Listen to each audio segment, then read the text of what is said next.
diretamente aqui pela Causa Operária TV. Eu me chamo Lô Monteiro, falo diretamente do Rio de Janeiro. Não se esqueça de curtir e compartilhar com seus demais companheiros, ajudar a divulgar uma empresa independente e revolucionária que não recebe financiamento de nenhuma outra organização. Torne-se também membro do canal, ajude a ter um sustento regular, para poder financiar essa nossa imprensa super importante para poder combater diretamente a imprensa burguesa. Vou passar a bola para o companheiro Thiago Assad, que está aqui comigo do outro lado, diretamente de Campo Grande. Thiago, dê sua boa tarde, pessoal. Muito boa tarde, companheiros que já estão assistindo a Causa Operária TV. Tivemos algumas dificuldades técnicas para iniciar o programa, por isso vamos diretamente aqui à pauta, né, Lu? Começando com o Exatamente. coronavírus, né? Exatamente. O de sempre começando aqui pelo Corona. Primeiro a gente traz um balanço aqui dos números, mais atuais. Os Estados Unidos agora chegou na marca aí de 360 mil mortos pela pandemia, enquanto que no Brasil estamos chegando aí nos 200 mil. O número aí que já deixa muito evidente qual que é a nossa situação. A gente sempre costuma reforçar aqui que se trata de um problema político. E todos esses números que já são absurdamente altos por si só, que falam por si a gravidade do problema que a gente está enfrentando e do fato de nenhum país dar condição nenhuma de poder enfrentar a crise de uma forma adequada. Você vê tantos países mais desenvolvidos, como o caso dos Estados Unidos, uma das principais economias do mundo, um país imperialista, que não só tem grande poderio econômico, como exerce influência econômica nos demais outros países. E aqui no Brasil, que é um país muito menos desenvolvido, que também passa pelo mesmo problema. A gente acha importante dar essa caracterização de que se trata, sobretudo, de um problema político, um problema que o capitalismo não tem condição de resolver, pois até agora não conseguiu produzir uma vacina que seja de fato eficiente, e mesmo que consiga de fato produzir uma vacina, não haverá esse interesse, de vacinar a população. Então a gente vê que os números seguem aumentando, não há nenhuma tentativa real de combate à pandemia, e é mais ou menos com esses números aqui que eu passo a bola para o companheiro Thiago dar seus comentários a respeito. A gente está vendo, né, Luan, temos cristalina, né, como o sistema capitalista está completamente falido sobre qualquer aspecto assim que diga respeito à preservação mínima que seja dos interesses populares. E isso no Brasil, né? Uma nação que vive, inclusive, que consegue, inclusive, expropriar recursos de outras nações, como é o caso dos Estados Unidos, pilar fundamental do imperialismo. Atinge uma marca tão expressiva quanto essa, 360 anos, quer dizer, a gente vai falar sobre isso mais para frente na nossa pauta, mas é uma marca que supera muitas guerras, inclusive, guerras gigantescas que os Estados Unidos travaram. E a gente está vendo o descontrole total lá também. Recentemente, os Estados Unidos, durante o período agora de recesso do feriado de fim de ano, os Estados Unidos ultrapassaram a marca também de 21 milhões de casos e agora atingiram mais essa marca de 360 milhões. A gente tem que lembrar também que os Estados Unidos, embora sejam o país mais rico e poderoso do mundo, estão muito longe de se constituir um exemplo na forma de lidar com a pandemia.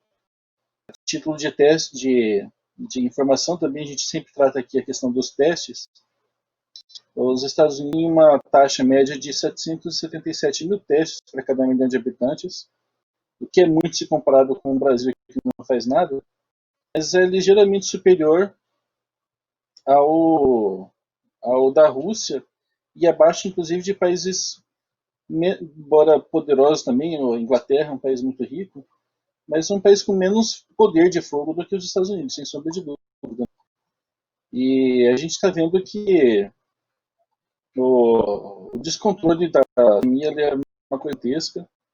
Isso mesmo lá nos Estados Unidos. Imagina, a gente vai falar melhor aqui ainda sobre o caso do Brasil, mas fica claro que os interesses da burguesia são completamente inconciliáveis sobre qualquer aspecto possível de se mensurar com os interesses populares, o que fica evidente agora quando a gente vê mesmo a classe trabalhadora do país mais importante do mundo sendo abandonada completamente aqui para adoecer e morrer, e o governo não faz absolutamente nada para tratar isso, porque não tem condições também, né? Fundamentalmente a falta de condições políticas para conciliar esses interesses distintos e na necessidade de privilegiar a burguesia, que provoca isso uma pandemia que em outros locais ela teve um controle muito mais bem efetivo, né, muito mais bem assim, do que a atual potência capitalista do mundo.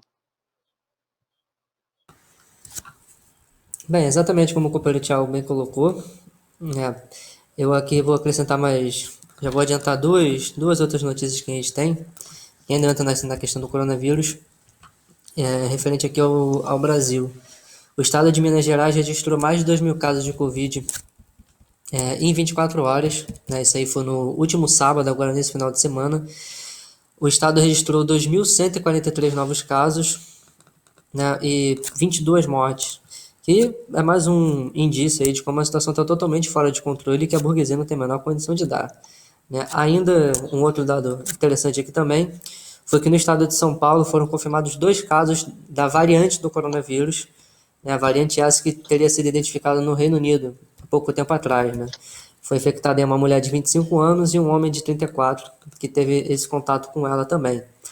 A gente vê que, como o Thiago bem colocou, né, o primeiro passo para você saber qual é a situação é a gente testar a população. Né? Por isso mesmo, a gente sequer consegue ter uma ideia geral de quantas pessoas de fato estão infectadas, mas fato é que algumas poucas pessoas que têm acesso a esses testes acabam servindo para poder ter alguma estatística. A gente vê que a situação fica totalmente fora de controle. Esse caso aqui da variante do coronavírus também demonstra que a gente sequer sabe alguma coisa sobre o vírus. Né? Eu acho que é importante frisar isso aqui porque o capitalismo não está dando nem condições. Né? A sociedade burguesa como um todo, né? Os países desenvolvidos que têm aí o poderio econômico para poder incentivar a pesquisa e tudo mais, eles não dão conta de conseguir resolver essa coisa que aparentemente é simples. Né? O mundo inteiro já passou por outras pandemias, diversas outras situações de gravidade semelhante, mas o fato é que a gente não sabe de nada do vírus até agora, a gente não sabe se a pessoa pode se infectar mais de uma vez, já vi vários casos de que dá para se contaminar 2 vezes, né? Existe casos de pessoas que têm óbito marcado por outros diagnósticos, como o caso da síndrome respiratória aguda grave, outros problemas respiratórios, inclusive. Tem uma série de questões aí que ficam abertas, né, e a população não tem a oportunidade de saber de nada do que está acontecendo. A gente não tem a oportunidade de saber de quantas pessoas estão morrendo, a gente não tem a oportunidade de saber o que de fato está acontecendo, qual que é a perspectiva. Anunciam toda hora uma vacina nova, tem a vacina da Pfizer que está sofrendo, tá tendo uma grande campanha aí do imperialismo para poder ser adotada no mundo inteiro, inclusive aqui no Brasil. Tem a vacina da China, tem diversas tentativas aí, mas o fato é que ainda não se mostrou nenhuma solução muito palpável para o problema que a gente está enfrentando. Como o Thiago bem colocou, não é do interesse e também é um problema de condições materiais. Né? Você tem que escolher exatamente onde você vai apostar o seu dinheiro, se você vai usar a sua economia, né, os recursos para poder ou beneficiar a população pobre ou para poder beneficiar os ricos, salvar o lucro dos capitalistas. E no caso aqui fica muito evidente qual que é o verdadeiro objetivo. Né? No Brasil, a gente viu no começo da pandemia o Bolsonaro dando aí trilhões de reais para os banqueiros, né? E dando uma miséria de R$ 600 para a população, para cada um, né? Aquele auxílio emergencial que mal dá para sustentar uma cesta básica. E o fato é esse, né? A gente segue tendo números altíssimos. Esse caso de Minas Gerais, que eu volto a dizer, foram 2 mil casos em um dia só, sendo que a gente sequer consegue testar todo mundo, então a gente sabe que no final das contas o número é muito maior. E tudo isso, como eu falei, evidencia que a situação está totalmente fora de controle, né? Mas eu vou passar para o companheiro Thiago dar seus comentários também.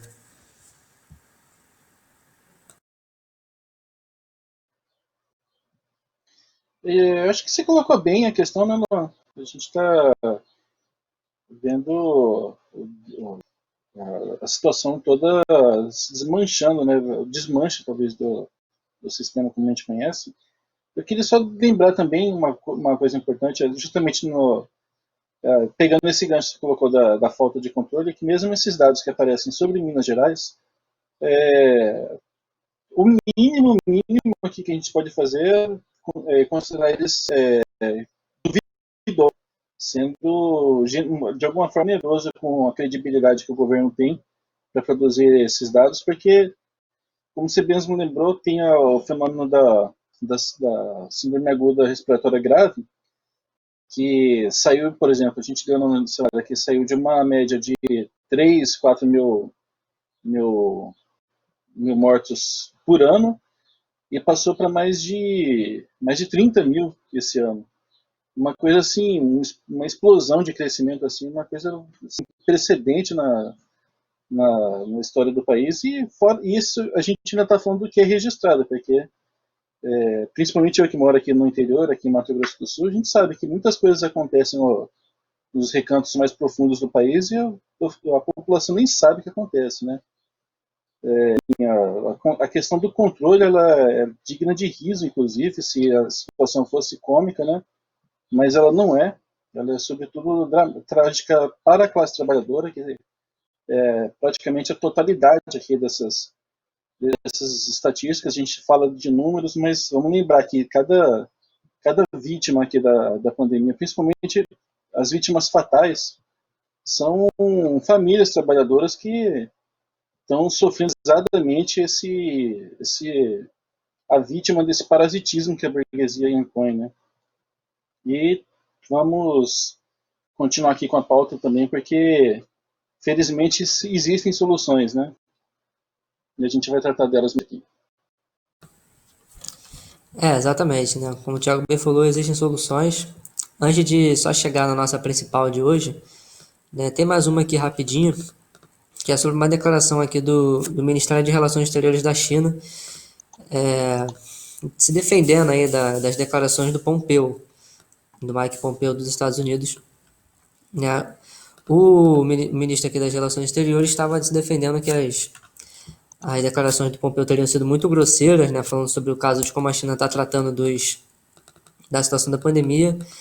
E além de tudo, denunciou aí também que se trata de uma tentativa de interferência na soberania do país.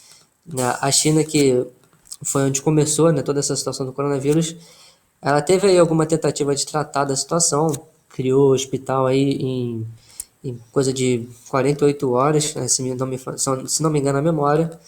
Né, então, ele denuncia aqui dizendo que a situação dos Estados Unidos é tão grave quanto, né, e que no caso dos Estados Unidos eles não fazem absolutamente nada para tratar da população. Né, então, cabe aqui só de fato, né? Ambos são grandes potências econômicas, só que no caso da China ainda há algum resquício de Estado minimamente democrático lá, um pouco que passou por um movimento revolucionário, né, que já tem bastante tempo, já teve uma grande mudança na situação econômica e social da China. Contudo, ainda existe algum contato da população em relação ao tratamento do coronavírus. Né? Então lá eles acabaram tendo alguma possibilidade de tratar da situação, diferente dos Estados Unidos, que mesmo com sendo toda essa potência, não conseguiu dar nenhum tratamento. Né? O companheiro Thiago tem algum comentário para fazer a respeito dessa notícia aqui? Sim, só lembrar uma coisa só que porque a situação toda ela começa, na verdade, uns dias atrás, quando o secretário de Estado Mike Pompeo criticou o governo chinês, chamando o regime chinês de uma ditadura frágil, em função da jornalista, no inglês não é dos melhores aqui, mas vou tentar pronunciar, Zhang Zhang, uma jornalista que criticou, estava fazendo críticas aqui,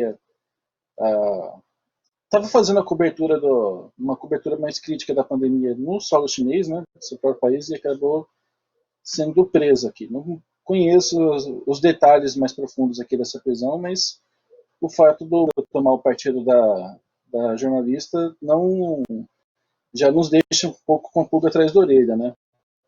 E em função disso, Mike Pompeo se referiu à China assim como uma ditadura frágil, e a China, por outro lado, respondeu dizendo que essa, os Estados Unidos, nenhuma novidade nisso, mas enfim, os Estados Unidos estão tentando interferir nos assuntos internos e na soberania da China, e que as críticas são grosseiras, as críticas feitas pelo imperialismo americano são grosseiras, o que é uma coisa muito interessante de se notar realmente, porque a China, embora seja um país mais atrasado do que o Brasil, com uma parcela muito expressiva da população ainda vivendo no campo, vivendo muito atrelado ao campesinato ainda, muito mais do que aqui. E olha que eu vou reforçar, tem Mato Grosso do Sul, a gente vê muito atraso aqui ainda, mas a situação lá, apesar dos números chineses serem todos impressionantes, esse número também é impressionante lá. E ainda assim, como você colocou, o fato de ter passado por uma revolução coloca sobretudo o interesse nacional e popular num patamar privilegiado em relação, inclusive, ao que experimenta hoje a população americana, nem mencionar a brasileira, mas americana, em função desse regime já em franca decadência de algumas décadas já, que é o capitalismo, e que vem passando por um processo ainda mais acentuado nas últimas, desde os anos 70, e particularmente agora em função da pandemia.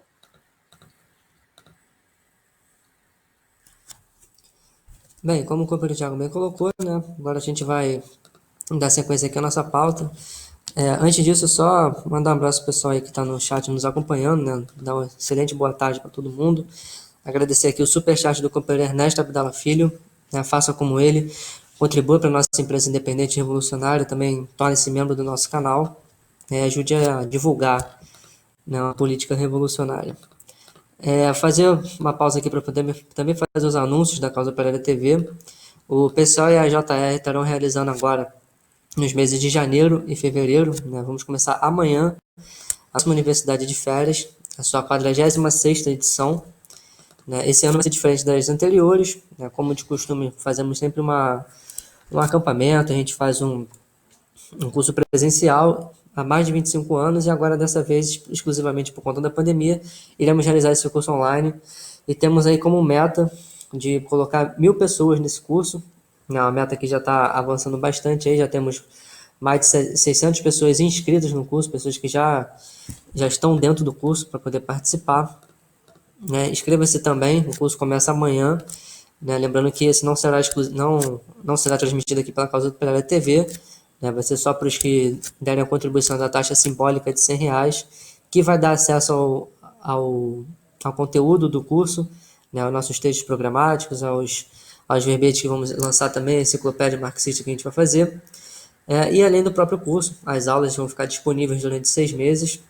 Né? Então inscreva-se. O site é universidademarxista.pco.org.br e faça já a sua inscrição. Seguindo aqui com a nossa pauta, entrando agora já no nosso tema principal, o ex-presidente Lula, ele fez uma carta de ano novo, para poder desejar as felicitações, né?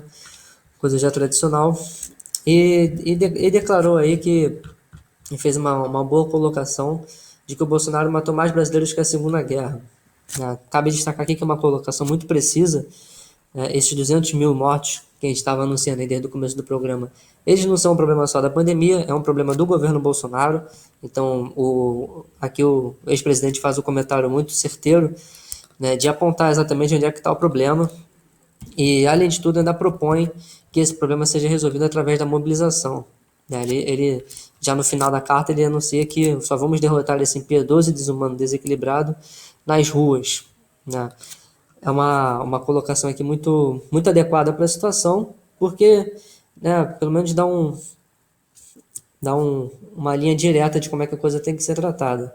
Então, como a gente já veio mencionando ao longo do programa, o problema do coronavírus ele é um problema político, é um problema de como cada estado vai tratar da situação. Né? Ainda estados dominados pela burguesia, como são praticamente todos, né? Salvo algumas exceções onde a população tem uma participação maior, como o caso de Cuba, de Venezuela, que estão dando um tratamento diferenciado para o vírus. Esse problema é um problema político e deve ser combatido através da mobilização, através da luta política também. A gente só vai conseguir superar essas contradições, esses problemas do coronavírus e também a crise econômica, que é agravada ainda mais com ela, né, a partir da crise da pandemia.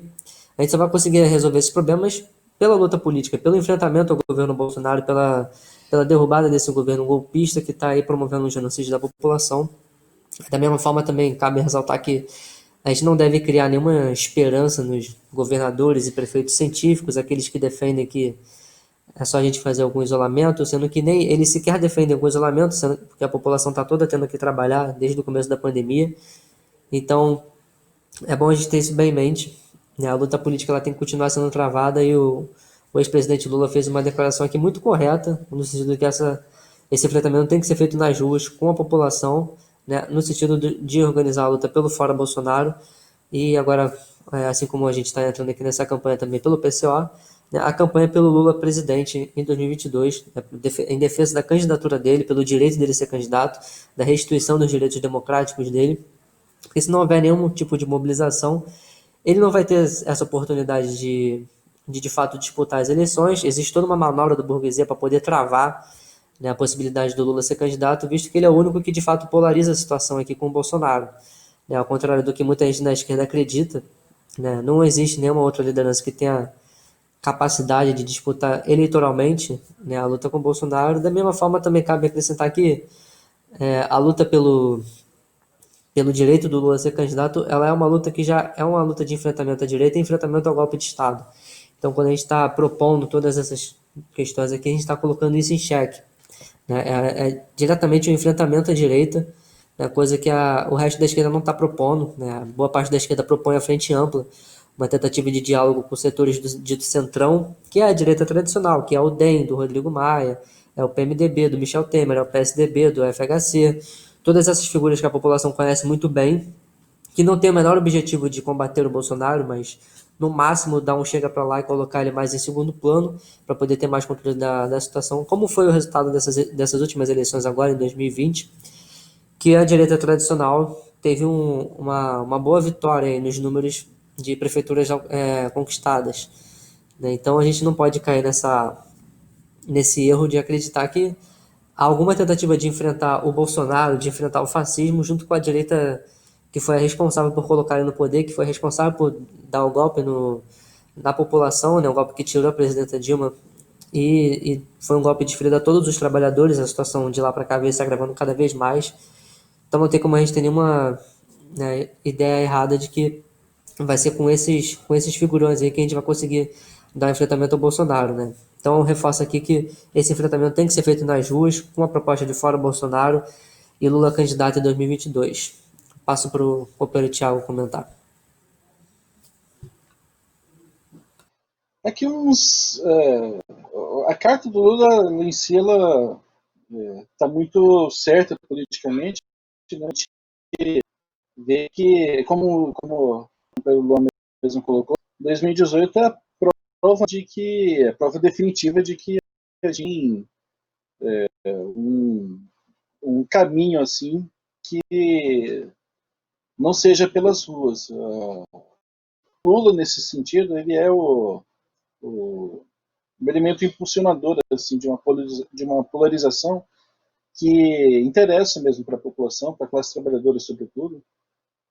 A gente viu, por exemplo, essa opção de 2018 de tirar o Lula e colocar substitutos, não foi acertada. A gente acabou tendo essa situação que o Lula está denunciando aqui na, na carta de fim de ano dele. E eu acho muito interessante, acho que a gente tem que destacar o caráter positivo disso, o, que é o fato dele, ao contrário de outras lideranças de esquerda, notadamente Marcelo Freixo, né, no Rio, que chamou o voto no DEM, o Guilherme Boulos, que ficava lá, não, Covas, você é civilizado, você não é bolsonarista, aquela não vou falar o termo exato assim que o sentimento desperta, mas aquela coisa assim nojenta de se ver, porque a gente na verdade não existe interesse realmente em defender a luta pelo fora Bolsonaro. Existe uma capitulação à direita muito profunda desses setores. E aí a gente vê, embora o discurso de alguns sejam ultra radicais, disciplinar, por exemplo, quem está colocando a perspectiva de derrotar nas ruas esse impiedoso tirano, falando literalmente aqui o que diz na carta, é o Lula, né? Ele é o elemento que sensível às bases operárias que carregam, que impulsionam ele desde a segunda metade já dos anos 1970. ele acaba dando vazão a essa radicalização da população que não aceita, o brasileiro, na verdade, não aceita. Se a gente buscar na memória, já desde a volta de 2019, quando estava aquela famosa marchinha lá do Bolsonaro vai tomar naquele lugar, e que se espalhou de norte a sul do país. O Lula, na verdade, ele dá uma vazão, então, nesse sentido a isso. Chama atenção por um fato, na verdade, se a gente for pensar até pelo que o Lula coloca, porque nas grandes guerras que o Brasil disputou, na Guerra do Paraná, onde morreu 100 mil soldados brasileiros, ali eram soldados, né? Aqui a gente está tendo a população civil sendo morta, e fora o que a polícia mata, fora o que a fome tá levando, outras doenças que a desgraça generalizada que o regime econômico está produzindo, o regime político está produzindo, e que está matando a população de diversas formas aqui, mostrando que é um regime organizado para acabar mesmo com qualquer perspectiva de melhora mínima que seja, por mais pontual, mais reformista que seja, e que entre em choque com os interesses da burguesia. Mas é preciso destacar isso, reforçar. São nas ruas que a gente consegue derrotar o bolsonarismo e o Estado que colocou o Bolsonaro no poder, isso é importante lembrar, para não estar na loucura do Marcelo Freixo de pedir o voto no Eduardo Paes, né? Mas o é que pelas instituições já ficou mais do que provado, as instituições elas inclusive violaram a própria lei que existe no país para tirar o Lula da cadeia, para colocar o primeiro Lula na cadeia, depois tirar das eleições de 2018 e para fazer toda a série de manobras que a gente viu para garantir, para eleger primeiro Bolsonaro, garantindo ele ainda no poder, que mostra que essa luta defendida pela esquerda pequeno burguesa, ela o que não falta é ser muito concreto, como a luta institucional ela não se aplica ao que nós temos, ao que se aplica. A saída segura para a população é isso que está posto na carta, nas ruas, através da mobilização popular, e lembrando, nós defendemos também para evitar o surgimento de aventureiros aí que inevitavelmente vão trair a classe trabalhadora, impulsionar também por Prudente, porque esse sim é uma liderança de esquerda surgida no meio das lutas operárias, não é um da é um líder dos brasileiros. Então, esse é o seguro também para que a gente consiga reverter essa situação que é calamitosa, segundo as estatísticas oficiais, que já são mentirosas, que a gente deve acreditar. A coisa é muito pior do que a gente vê pelos fatos, os dados, né? Mas a gente não sabe a extensão disso ainda, porque até nisso o regime golpista tira da gente até o conhecimento da realidade certa, né? Perfeito. Agora entrando aqui já na nossa sessão de notícias internacionais, na notícia de hoje, data que o governo do Irã tomou um petroleiro da Coreia do Sul, exatamente hoje.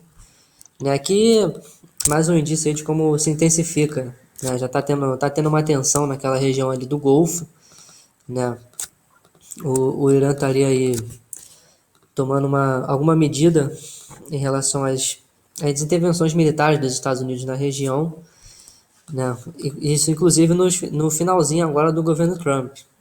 Né, uma coisa que está colocada aqui é que, né, seria uma tentativa do Trump de colocar uma guerra antes de sair do governo. É uma coisa que é um tanto quanto discutível, visto que o verdadeiro senhor das guerras ele tá para assumir um mandato ainda, né, que é o Joe Biden, o cara que foi responsável por guerras no Iraque em todo o Oriente Médio, né, junto com que foi vice do Obama também. Né, pelo contrário, o Trump ele foi bem menos militarista, né, do que essa figura tradicional como é o Joe Biden, né, uma figura muito mais ligada ao capital financeiro dos Estados Unidos. E aí, queria só passar rapidamente essa notícia e ver se o companheiro Thiago vai fazer um comentário a respeito.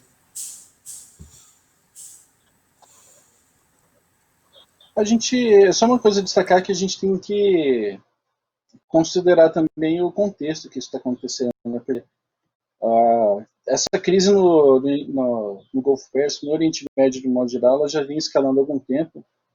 O Irã, o governo iraniano acusa que Israel de ter assassinado um cientista do programa nuclear iraniano. E nós temos agora, hoje ontem, fez um ano da morte do assassinato, na verdade, do general Soleimani, pelo comandante das guardas revolucionárias iranianas, por uma manobra que o imperialismo fez. Foi denunciado na época pelo próprio presidente do Iraque, que o Soleimani foi chamado para uma reunião, convocado para uma reunião, chamado, né, na verdade, pelo governo iraquiano, a pedido do governo americano, e no trajeto eles aproveitaram para matar o comandante iraniano, né? Uma coisa, um ataque realmente covarde. Isso completou um ano ontem e já vinha acirrando muitos ânimos na região do Golfo Pérsico. Nós tivemos agora essa situação do petroleiro sul-coreano acontecendo e, ao mesmo tempo, uma retomada aqui do enriquecimento de urânio no Irã, com que a gente vê também no final a dificuldade de lidar com as crises que estão pipocando assim para todo lado, né? O imperialismo já não consegue mais lidar com os regimes nacionalistas de modo geral, especialmente tão rico em petróleo e com político também tão forte na principal região produtora de petróleo do mundo, que é o Oriente Médio. E aqui é uma situação que realmente a gente precisa acompanhar com mais detalhes, porque, por um lado, realmente o Trump ele tem essa marca de, apesar de ser uma figura nojenta no aspecto místico, ele foi o primeiro ele é um dos mais pacifistas, se não o mais pacifista presidente que os Estados Unidos já teve aí em mais de 100 anos. E a gente está vendo, só que não se sabe também ainda se ele resolveu criar uma batata quente para o Biden, porque o que está por trás de toda essa situação, né? Mas é isso. O caso do petroleiro nitidamente é uma reação a toda a tensão que os Estados Unidos e o governo israelense colocando na região. A Coreia do Sul também, é importante lembrar que acusou o governo iraniano de congelar dólar, não petróleo iraniano exportado para lá. Isso teria sido pretexto usado pelo governo do Irã, mas a gente está vendo essa situação aqui de tensão crescente, de escalada crescente aqui no Oriente Médio, ou que, considerando a importância do petróleo, né, uma commodity fundamental para a própria sustentação do imperialismo, é uma coisa que tem que ser muito bem acompanhada, porque podemos ver ainda desdobramentos muito mais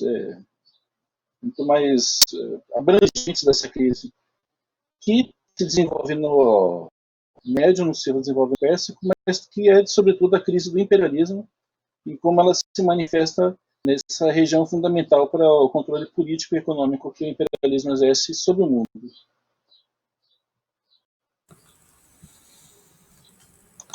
Bem, ainda aqui nas notícias internacionais, temos também aqui um levantamento de lideranças sociais que foram assassinadas pela ditadura da Colômbia, né, em um período de tempo muito curto. Né, a gente teve aí pelo menos 13 pessoas, né, que foram assassinadas pelo regime no período de 23 de dezembro até agora 3 de janeiro.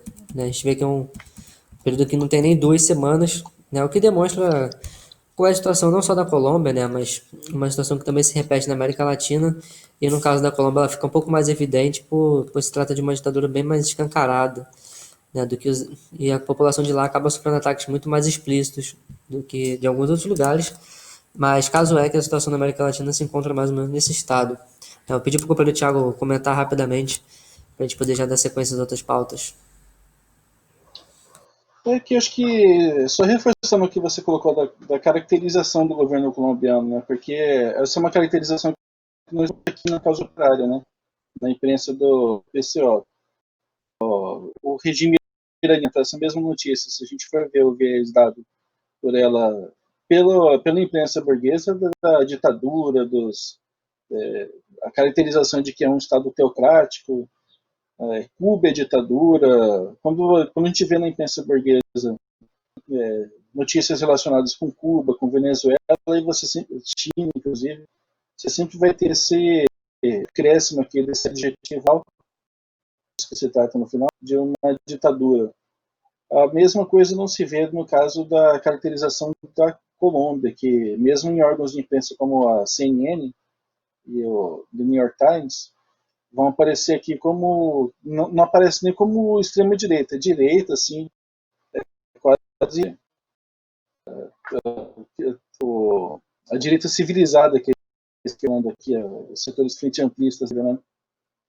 E a gente, de uma certa forma, acaba sendo isso mesmo, porque é um regime que apela para a demagogia de maneira muito contumaz, assim, como se fosse a forma tradicional, como se fosse uma carga presente no DNA desse setor da direita mais tradicional, mais ligado ao imperialismo, mas que na hora de agir, independente de falar do que fala, na hora de agir, essa coisa de uma brutalidade que a gente vê, né? Foram, de acordo com as notícias que saíram, sobretudo no Telesur que a gente estava acompanhando, foram 9 líderes sociais e 4 ex-combatentes, lembrando sempre, em tese, pelo menos, o governo colombiano teve um tratado de paz com os combatentes das antigas guerrilhas colombianas, as Farc, mas a paz deles é isso, era só para os combatentes entregarem as armas, e a gente está vendo agora para que era, para eles morrerem sem chance de reagir, inclusive extrapolando aqui essa aqui sim, uma ditadura sanguinária mesmo, que está levando à morte aqui dezenas de pessoas, mas como está de acordo com o plano do imperialismo, essa caracterização é na imprensa burguesa. O regime da Colômbia, a gente tem que lembrar, é um regime dedicado a promover de maneira muito acabada aqui os interesses do imperialismo na América do Sul, e cumpre aqui para a gente um papel similar ao que a Arábia Saudita cumpre na região do Oriente Médio, aquele regime que é para desestabilizar a mesma região, e a gente tem que sempre ter atenção com tudo que vem de lá, porque ó, esses ataques aqui, eles vão, de uma certa forma, eles fortalecem a existência lá, e fortalecem também o liberalismo da Venezuela através principalmente da Colômbia, mas usando o Brasil também.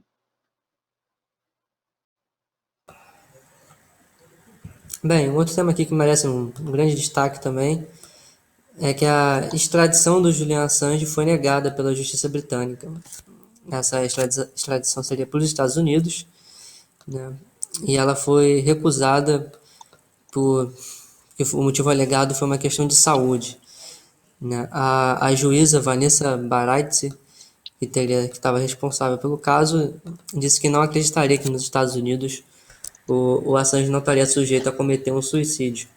Né? Lembrando aqui que o Julian Assange ele é perseguido já há muitos anos pelo imperialismo, sobretudo por ter vazado várias informações e documentos importantes, né, da diplomacia norte-americana que denunciavam, né, mostrava todas as atrocidades cometidas no país, né, e também no período das guerras aí contra o Afeganistão, contra o Iraque.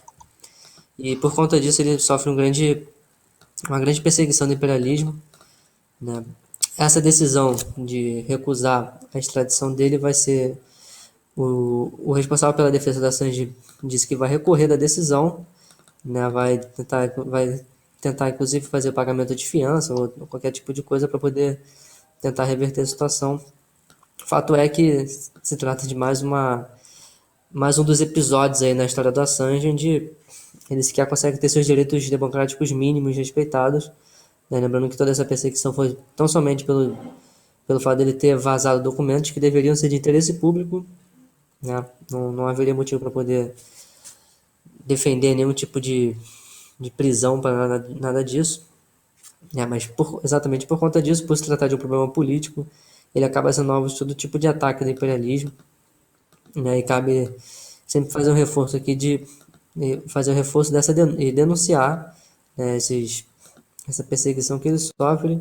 Ele tem efetivo direito de liberdade, né, que se trata também de um direito democrático, não estamos nem falando de nenhum direito socialista, não, né, nada revolucionário, mas é de uma coisa mínima que é o direito de liberdade de expressão, de liberdade de imprensa e tudo mais. Vou passar para o companheiro Thiago fazer seus comentários rapidamente. Eu acho que só uma coisa a acrescentar é que essa é uma decisão, ela está sendo de uma certa forma comemorada, porque finalmente o cara ir para os Estados Unidos seria certamente a morte dele, mas ainda não é uma sentença definitiva. Os Estados Unidos podem e muito provavelmente vão recorrer. Ainda cabem outras instâncias, então, para a decisão final aqui sobre a situação do Assange. E uma coisa que a gente tem sempre que lembrar é que nadie acha que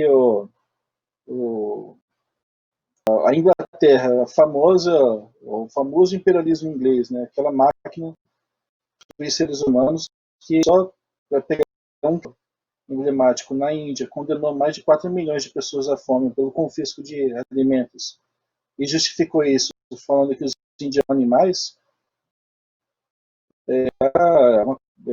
está completamente ali, está se passando no mundo, né? O Tribunal Britânico ele só produziu essa sentença, vamos reforçar também que é momentânea ainda, mas em razão da pressão que exerceu a campanha Free Assange, foi muito forte lá na Inglaterra, teve repercussão no mundo inteiro. A gente viu aqui, por exemplo, a Federação Nacional de Jornalistas comemorou a decisão, ressaltando que se trata de uma vitória da liberdade de imprensa, uma vitória parcial, temos que lembrar só. Mas, de fato, o grande crime do Assange aqui ele foi esse, foi ter transmitido ideias, foi ter revelado aquilo que o imperialismo, a podridão do imperialismo, uma parte, na verdade, só da podridão do imperialismo, né, através do Wikileaks, e isso custou muito caro para ele. A gente está vendo toda a saga que já se desenvolve há anos já. Infelizmente, por enquanto, ainda livre desse tormento que seria a extradição para os Estados Unidos. Por hora, o jornalista vai conseguindo o que é realmente possível. E a gente tem que destacar, não lembrar, que São Popular, a burocracia, o setor judicial da burocracia inglesa, jamais ia se sensibilizar com as condições mentais do jornalista. E poderia, inclusive, conhecer o inferno na Terra, não lá nos Estados Unidos, mas na própria Inglaterra, o que não aconteceu por causa justamente dessa pressão do Assange.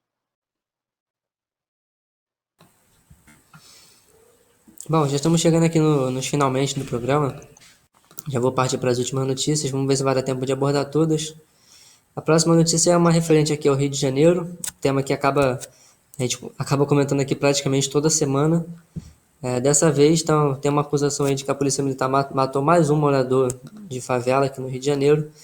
O caso dessa vez foi na Cidade de Deus, uma favela muito bem conhecida, né? Uma favela bem grande também, na zona oeste aqui da cidade. O homem que foi morto foi o Marcelo Guimarães, de 38 anos, e foi atingido por uma bala de fuzil. Então, e os moradores estão aí denunciando de que ele teria sido vítima dos policiais, né? O rapaz aí foi morto enquanto estava na moto e estava voltando para poder pegar o celular em casa e foi atingido pelo projétil. É mais um exemplo aqui de como segue a situação para os moradores pobres, né, para a população pobre que acaba sendo vítima da bala.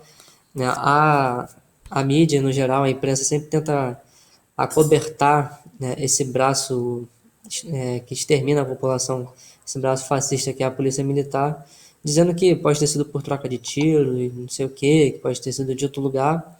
Mas fato é que a gente sabe muito bem qual é o modus operandi da polícia militar. Então as denúncias dos moradores, elas certamente têm um fundamento muito material, né? Tem uma coisa muito real. A população sabe muito bem do que se trata e como é que a polícia entra nas favelas, que já costuma chegar atirando. Aqui é mais um caso desses, né, onde a gente tem que noticiar mais uma morte de pessoas moradoras de favela. E cabe aqui fazer aquela denúncia que a gente sempre faz, né? Que para resolver esse tipo de problema é só através da dissolução da polícia militar, né? O pessoal defende a dissolução como um dos únicos mecanismos, né? A polícia militar ela não tem salvação, não tem como ela ser reformada nem nada do tipo, ela tem que ser extinta e a população organizar a sua própria autodefesa, porque se não for assim não dá para contar, não dá para a população defender do braço do Estado, né? Estado esse que tem interesses materiais totalmente antagônicos com os trabalhadores. Então não cabe a gente acreditar que dá para esperar por uma polícia mais pacífica nem nada do tipo. Vou passar para o Thiago fazer um comentário rapidamente. Então, eu acho que destacar também é o fato de que sempre vai ter, os órgãos da imprensa sempre vão tentar minimizar isso, usar o caso falar o famoso argumento do caso isolado, mas de caso isolado em caso isolado já são mais de 2.000 crianças mortas nos últimos 2 anos, milhares de pessoas oficialmente morrem, também a gente tem que duvidar dessas estatísticas, porque quem produz é a própria polícia. E a gente está vendo que não é um caso isolado, isso é mentira. A polícia ela existe para isso. Esse é a principal serventia deles, é o que eles mais fazem, inclusive. São principalmente a principal entidade por morte no Brasil, que mostra que também o ilusionismo pequeno burguês de que as armas na mão da população é um perigo é uma coisa completamente fajuta. O perigo mesmo é a polícia existir. A população ela tem que ter o direito de se armar para se defender, especialmente da polícia, enquanto a polícia for extinta, como também tem que ser, para acabar com esse instrumento odioso da dominação de classe sobre a população trabalhadora, que aqui a gente lembra sempre o caso do trabalhador, que é uma pessoa, que tem uma família, enfim, alguém que tem uma relevância no seu círculo social e que não pode ser, a gente não pode tratar isso um número como a imprensa trata, né? É isso, né? Bem, companheiros, estamos chegando aqui a mais um final do nosso programa, mais um Jornal das 5 apresentado aqui pela Causa Pereira TV. Dar um último agradecimento ao pessoal que está aqui no chat, né? Agradecer mais uma vez o companheiro Ernesto Abdala Filho que deu seu superchat, assim como ele deu sua contribuição para aumentar o alcance da nossa imprensa revolucionária. Dar uma boa tarde aqui para o Luiz Faria, para Renata Diniz, para o Thiago Assad, que estava aqui comigo agora, para Silva Mirro, para o Desta Vez Eu Consigo, o R Locatelli Digital, o MDS 123 e todo mundo aí que está acompanhando a Causa Pereira TV até agora aqui com a gente. Né? Lembrando que a programação da Causa Pereira TV segue aí com seu sinal 24 horas por dia. E logo após o J5 vai ter outra programação da televisão. O J5 de hoje fica por aqui. Nos vemos novamente na semana que vem. O Jornal das 5 segue durante a semana com outra dupla de apresentadores, de segunda a sexta, sempre aqui às 5 horas da tarde. E assim eu me despeço. Desejo aqui a todos uma excelente tarde e nos vemos na próxima semana. Até mais.